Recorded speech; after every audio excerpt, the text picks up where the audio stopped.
একদিন সন্ধ্যায় ভারী বৃষ্টির মধ্যে একটা ছোট্ট গরিব ছেলে বাড়ি ফিরছিল।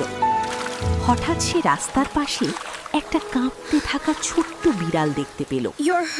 বিড়ালটার গায়ে কাদা, শরীরেও আঘাত লেগেছিল।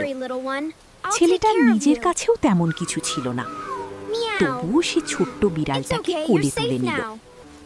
বাড়িতে গিয়ে পুরনো কাপড় দিয়ে বিড়ালটাকে মুছে দিল। তার নিজের জন্য রাখা শেষ রুটিটুকুও বিড়ালটাকে খেতে দিল।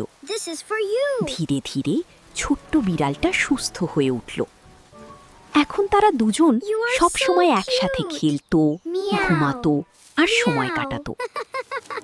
কিন্তু একদিন ছেলেটা হঠাৎ খুব অসুস্থ হয়ে পড়ল। সারা রাত ছোট্ট বিড়ালটা তার পাশে বসেছিল। তারপর যেন কি হলো, পরদিন সকালে বিড়ালটার কান্নার শব্দ শুনে পাশের মানুষগুলো ছুটে এলো। তারা ছেলেটাকে দ্রুত হাসপাতালে নিয়ে গেল। ডাক্তার বলল, আর একটু দেরি হলে ছেলেটাকে বাঁচানো যেত না।